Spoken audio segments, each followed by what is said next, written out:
Alléluia. Je vais vous donner les deux compréhensions rapidement. Le besoin, je suis en âge de me marier, j'ai besoin d'une femme. J'ai un besoin. D'accord? Mais après que j'ai identifié ce besoin, j'ai maintenant un problème de choix. Il n'est pas un besoin de choix. Hein, Gérard? J'ai un besoin de me marier. Ça, c'est un besoin. Mais le problème, c'est par rapport au choix. Ça, c'est le problème. Parce que le besoin, il a été identifié. Je veux me marier. C'est un besoin. Mais il y a un autre maintenant qui arrive. C'est un problème. Quel type de femme je veux? Ça, c'est plus un besoin. C'est un problème. Vous voyez? J'ai besoin de travailler. C'est un besoin. C'est un besoin. Mais j'ai un problème, il faut que j'aille le transport pour aller chercher le travail. Ça, c'est un problème. Ce n'est pas un besoin. J'ai besoin de travailler. Pour me prendre en charge, c'est un besoin. Mais maintenant, pour me déplacer de Compiègne pour aller à Paris, j'ai un problème de transport. Il faut maintenant que quelqu'un m'aide en me donnant le transport pour aller à Paris. Là est le problème, l'autre est le besoin. Donc il dit, identifie ton besoin et apporte-le-moi. Tu avais un souci, que ton souci devienne un besoin. Et tu arrives maintenant à l'identifier. Dans ma vie, j'ai eu tout le temps des soucis, ça et là. Il dit, bon, écoute, quel est ton véritable besoin? Non, j'ai besoin de délivrance. Ah, vous voyez, c'est un besoin. Mais souvent on me dit, j'ai un problème de délivrance. Non, tu n'as pas un problème de délivrance. Non, j'ai un problème de ça. Tu n'as pas. Il y a un besoin. Maintenant, on va identifier quel est le problème, surtout dans ton besoin. Alléluia. C'est ça la différence. Ton souci doit devenir un besoin. Et c'est pour cela qu'il a dit à Paul de nous écrire pour nous dire, ne vous inquiétez pas. Faites connaître vos besoins à Dieu par des prières, des supplications, avec des actions de grâce. Et après il dit quoi? Et la paix de Dieu. Vous voyez? Et la paix de Dieu qui dépasse toute intelligence humaine, toute compréhension humaine, toute sagesse humaine, va faire quoi? Va garder ton cœur. Mais attendez, Jésus avait dit quoi dans Jean? Je vous donne ma paix. Et puis il dit quoi? Que votre cœur ne se trouble point. Et c'est pas la même chose qu'il y a là. Lorsque tu as identifié ton besoin et que tu te décharges sur lui, il te donne la paix.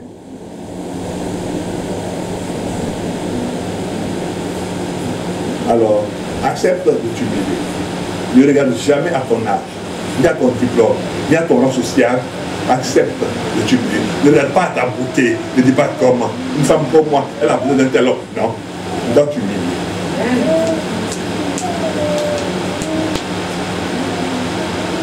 Parce que la Bible dit, Dieu, il résiste aux orgueilleux. C'est pour ça que beaucoup de personnes à l'église n'ont pas la faveur de Dieu sur leur vie. Ils sont sauvés. Mais comme ce sont des personnes orgueilleuses, qui ne veulent pas s'humilier, Dieu les regarde. Tu es sauvé, mais reste sauvé.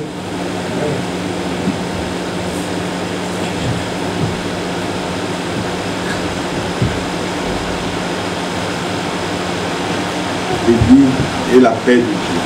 Mais pourquoi la paix de Dieu arrive jusqu'à Paul? Là, il y a un problème là. Donc il y a eu un décret d'application quelque part. Pour que la paix arrive jusqu'à Paul. On va comprendre.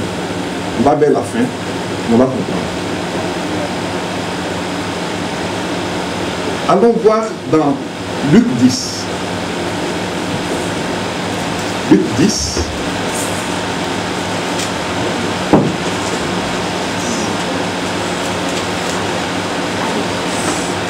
Oui, oui. Luc 10, 22.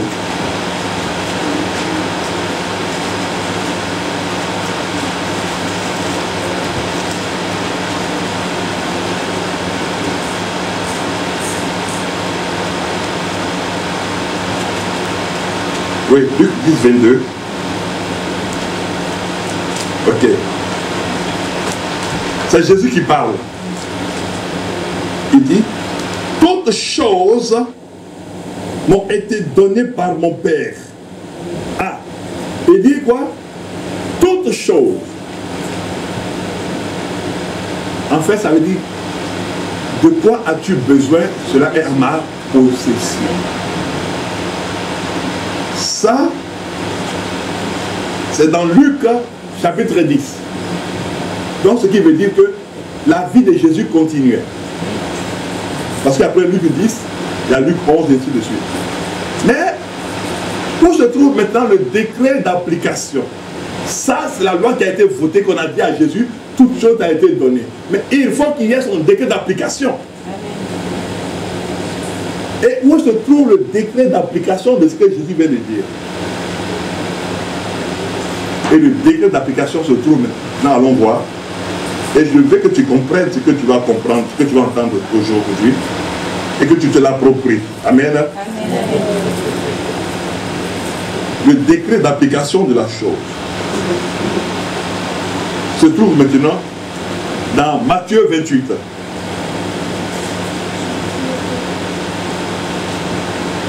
Matthieu 28, le verset 18. Voici le décret d'application de Luc 10.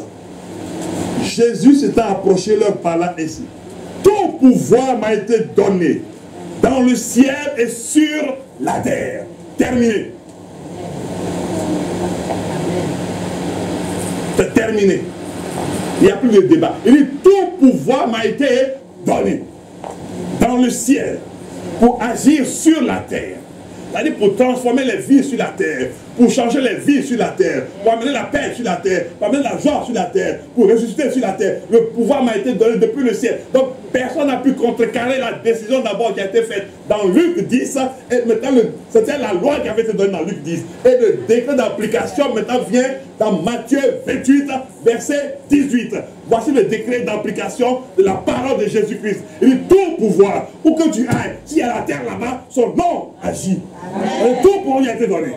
Amen. Tout pouvoir.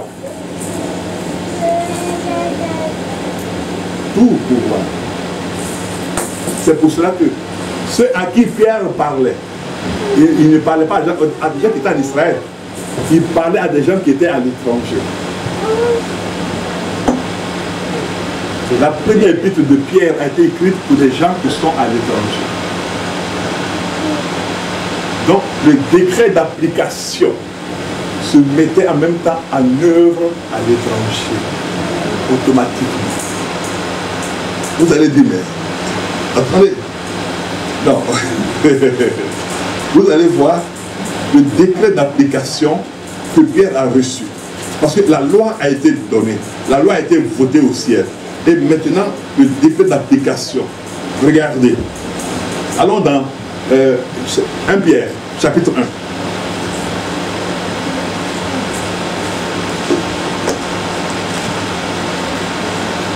Il faut que vous compreniez le Matthieu 28, 18. Pour vous amener à cette compréhension.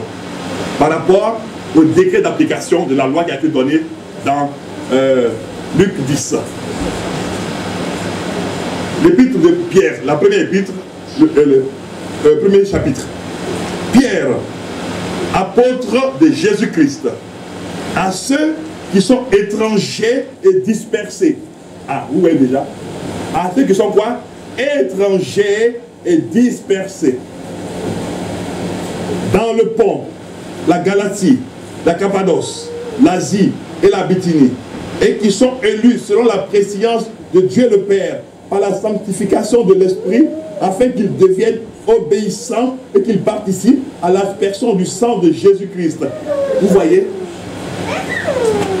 le décret d'application. Vous voyez maintenant.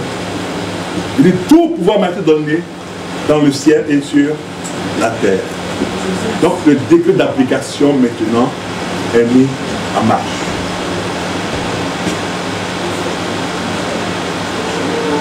Et c'est pour cela qu'on finit avec Jean 16,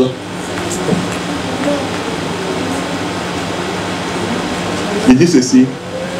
Je vous ai dit ces choses afin que vous ayez la paix en moi. Vous aurez des tribulations. Mais prenez courage. Pourquoi on prend courage? Il dit j'ai vaincu. C'est tout. Il dit j'ai vaincu. Prends courage, j'ai vaincu. Relève-toi, car j'ai vaincu. Redresse-toi, car j'ai vaincu. Avance dans la vie, car j'ai vaincu. Vous voyez. Il dit qu'il a vaincu. Alors décharge-toi sur celui qui a vaincu. Il avait vaincu, il est vainqueur et il vaincra encore. Amen.